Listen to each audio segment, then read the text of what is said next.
How good is it, mate? Nothing beats being out in the road, Nige.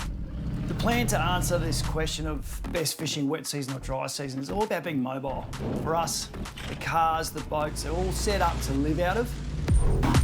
You've got to be a bit proud of yourself, mate. You pretty much, with your own hands, created a very mobile little fleet, and now it gives us this massive sense of freedom to explore this beautiful part of the world. Yeah, I can't wait to put a bit more fuel in that boat and start getting out there.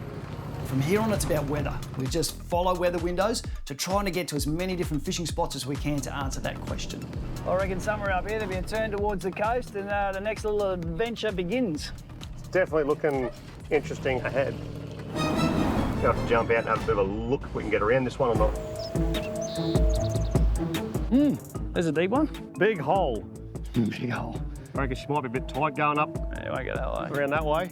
Try and push through there and It's too soft there. We've got a winching point. I reckon we'll go around. there we go. Be interesting what's down the next bit. Yeah, well, that's the next problem. A little bit nervous this night. Bit soft. No, I just don't want it to fall away down the other side. Because you've got a big boat that's going to go with you.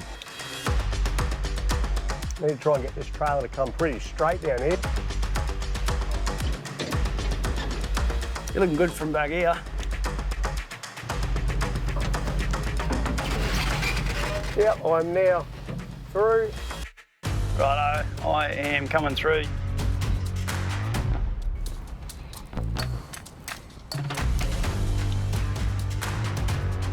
All good. She is soft over here. Where's this going?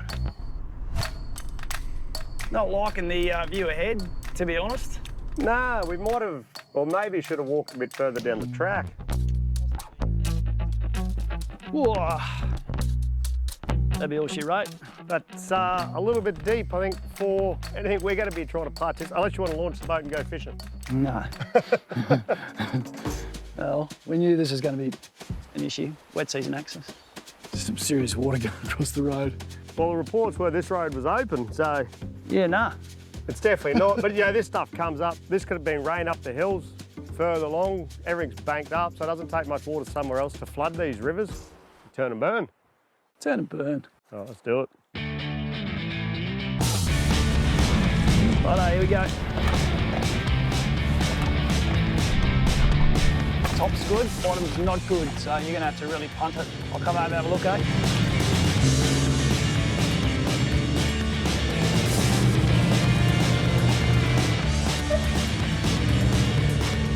Very nice. V8 power, bruh. Loves it.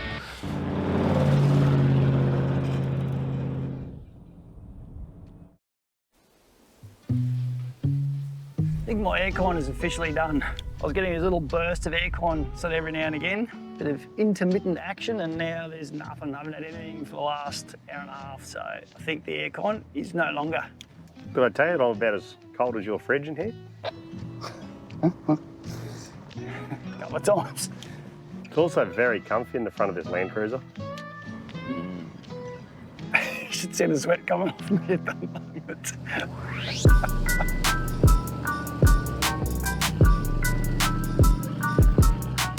Looks like a good camp spot up here, Nige. I camped here years ago, but no one's been through since this flood. Might be our first bogging for the year. Just get a speed up and go. Yeah, just hope. You probably should go first, but I'm just going to commit to this one and hope for the best. I'll get the winch ready. Hopefully we don't need it.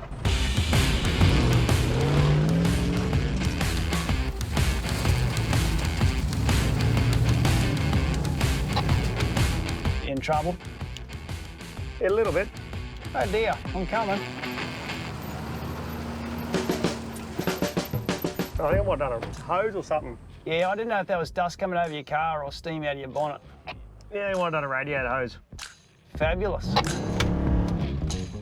Yeah, I think I've done here. Am I going to your left or right? No, neither of them look very favourable. Nico's car's getting hot. We've got to get this moving pretty soon.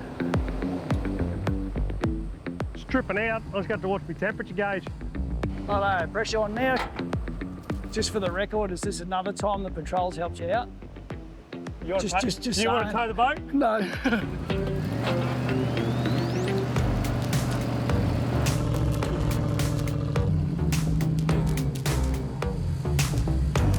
come on, come on, come on, come on, come on. Come on, come on, come on, come on, come on, come on, come on, come on. Yeah. Right, getting a bit urgent now. Well, make any progress then? Not really.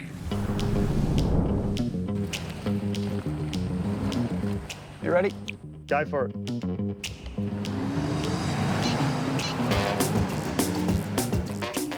Keep going, keep going. All right, come back if you can.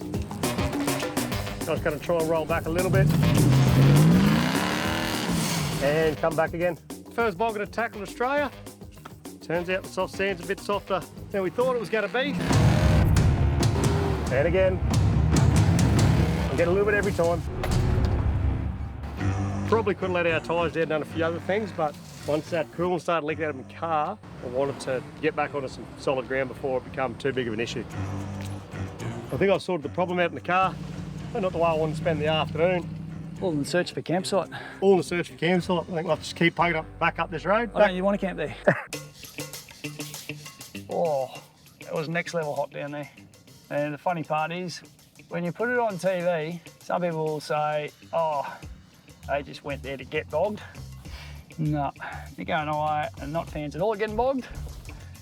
I like stuff getting dirty unnecessarily. It gets dirty, it gets broken, and it comes down to the fact that we pay for it all. And it gets expensive. A 10-minute exploration to potentially set a camp up turned into a 2-hour get vehicles out situation, which was part of the plan. Now, our day is behind schedule. The game plan, find some rocky little foreshores and start going on the squid hunt. Yeah, we're just going to look for some headlands, try and find some clean water, hopefully find a few squid. I'm excited. I think I've dropped live squid in these parts. No, it's not something it's very commonly done. I think it's a bit of a forgotten art. The nannies would love them, the red emperor love them, coral trout love them, but when you're fishing inshore in North Queensland, I think finger mark's probably one of those target species, and you know, everyone's always pretty proud to hold up a cracking big finger mark, so tomorrow I'd really like to try and catch one.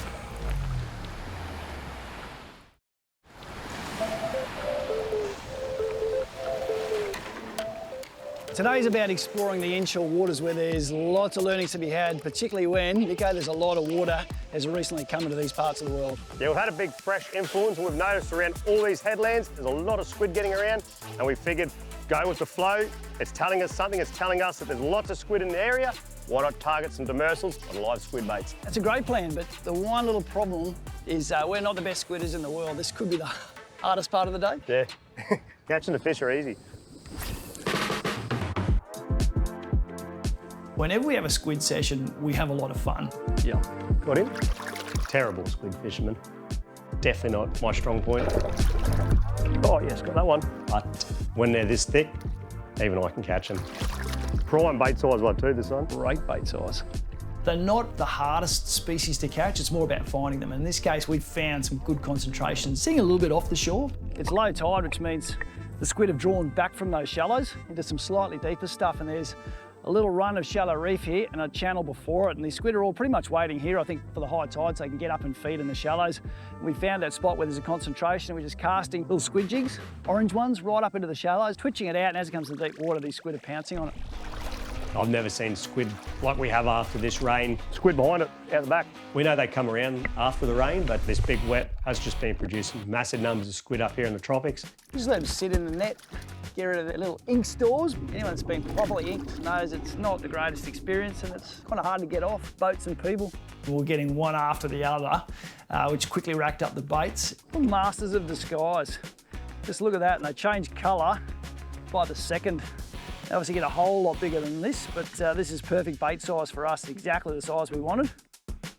It only makes sense to use the bait that's around and that's readily available. And if squid is what's around, there's every chance that's what the finger mark are going to feed on. The finger mark or golden snapper was one of the target species. It's a fish that we both love catching. We very much explored waters from 14 metres out to 25 metres and covered a lot of ground, and a couple of marks started showing up straight away as very likely looking finger mark holding spots.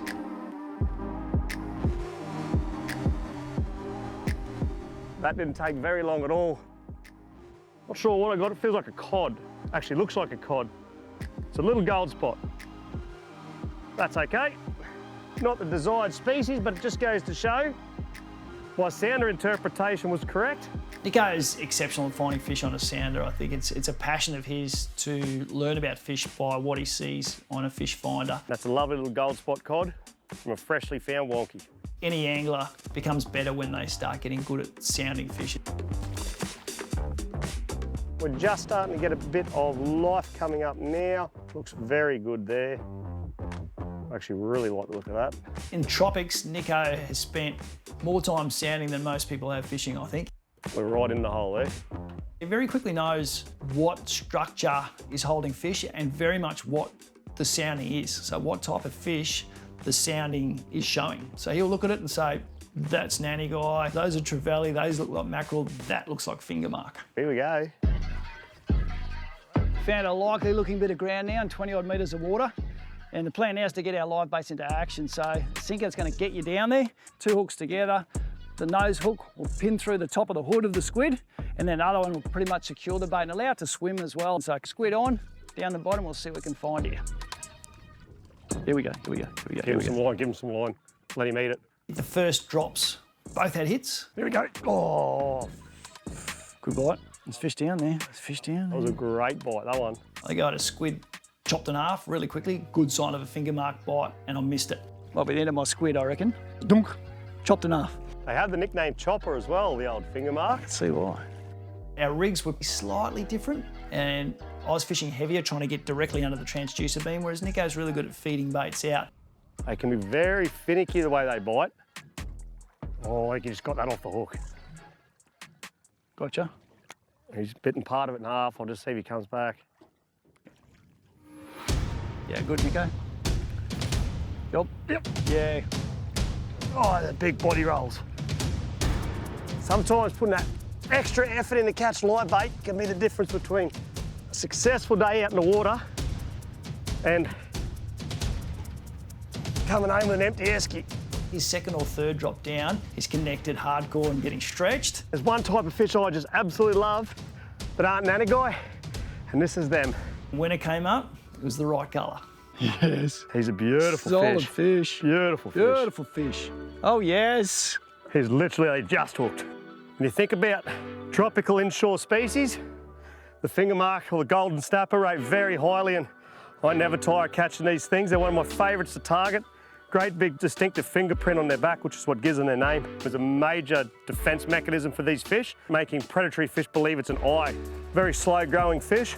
They're very tasty as well, so. Bravo. Unfortunately for this guy, He's tasty. he's tasty.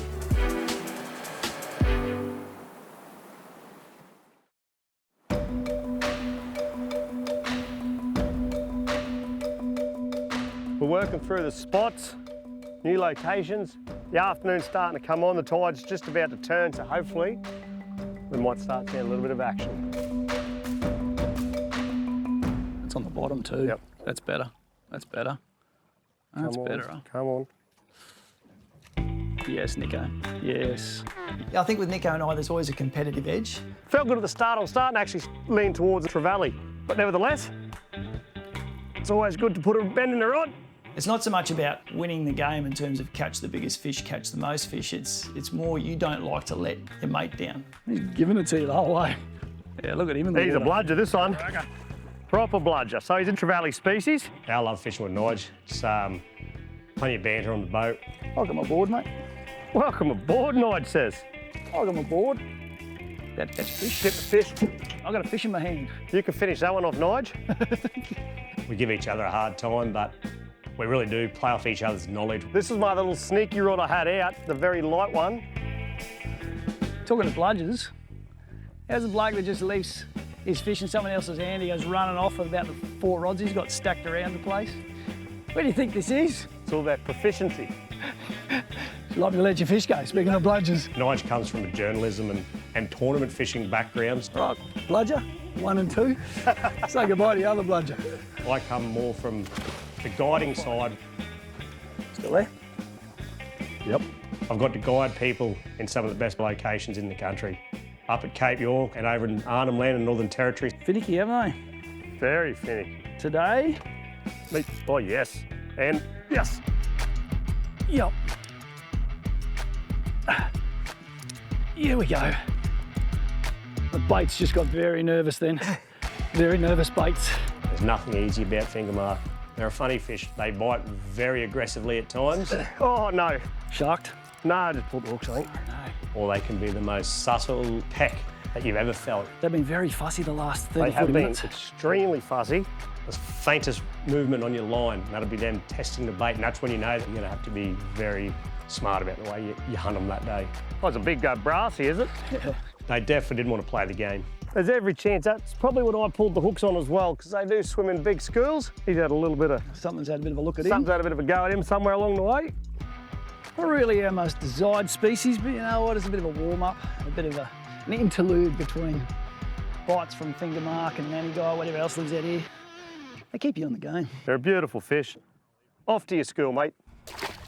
Fishing's like sport. You have form. As much as you don't often associate fishing with sport and form, it 100% happens. Yes, Nige. No Nige. You go through little spells where you just miss bites. You don't fish with the same concentration. Here we go. Yep. Got that one. That's a better fish. Good. They didn't muck around. That one No. actually ate it. Decided to eat. There was no playing with it. That was very aggressive. No, it feels very demersal-like. Good.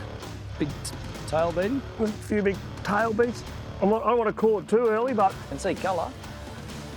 You can see some colour down there. What do you reckon? I think it's exactly what we're chasing, Nige. Nice finger. It's exactly what we're chasing. Finger mark. They're one of my favourite fish. Bravo, Nikolai. I often say that I love GTs and Nanagai, but Worked very hard for that. the finger mark are a little sneaky competitor up there in my favourite fish list. If you put the hard yards in eventually... There's some reward, a golden reward up north, the golden snapper in the territory, here the finger mark. He's got a nice finger mark. This one you can see him nice and clearly. Big print. And a whole bunch of lugenid teeth in there. They're well known for those canine teeth. They are. Good at grabbing and slicing and great predators. Love chasing them, love catching them, love eating them. Also love letting them go. If you catch them in the shallow water, they do suffer from barotrauma, so I usually target as many as I'm going to eat. We were targeting sort of shallow reefy structure. So they like an obstacle and they like to ambush feed. So they're going to have some form of shelter, and where that shelter obstructs current, that's where your bait fish often are too. So it's a great feeding ground.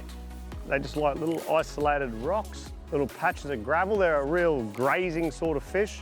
They're not a pelagic, so they don't really target schools of bait fish, but they'll cruise along and they'll pick up the scraps. Oh, tuna over here, look. Getting active. Oh, look at them there. Tuna here, look. Like literally tuna everywhere. Look at them all. Lots of tuna. It's just tuna going everywhere. Well, a lot of the lugenid species are known for power and not always being easy to catch. Here we go, here we go. Yep, good. And finger mark take that almost to a next level because they just get big and solid in some of the inshore waters. Yeah. Good fish. Yep. They'll have you on your toes. You know, if you're not on your A game, you're just not going to catch them. That's just how they are. It's the right species, I'd say. The right tail beat. Really like this rod for this. Managed to get a couple into the boat, but it took a lot of effort, a lot of techniques. It loads up in the right spot for these bottom-dwelling fish that are trying to get back to the bottom, but the tip's just nice to be able to feed and feather. My fishing for the day was frustrating. It was one of those days where it just didn't work, not being in that right frame of mind, probably not prepared to go light enough. I should have watched Nico a lot more closely. Found a little patch down there where you actually got some to eat. It's taken a bit of work, it's been a bit of effort. He's very good in these parts of judging where he is in the water column and fishing a lot further behind the boat, and that was the difference on this day. I'm obviously not trying hard enough, because I can't catch one to save myself. You're too busy worrying about Chasing tuna. My day accounted for a couple of squid and a bludger trevally, whereas Nico really got in amongst the finger mark, and that's very much testament to his ability to read water and fish lightly. I may or may not have done a little sneaky manoeuvre there while you were chasing tuna. I've actually dropped my leader down. I just thought maybe we just drop back a little bit lighter. These fish, the water's very clear. There's not a lot of run today, so might be that subtle change. There you go, Sneaky. You didn't tell me that, No, did you? well, you're too busy. Come fish up. You're too busy playing your tuna, mate.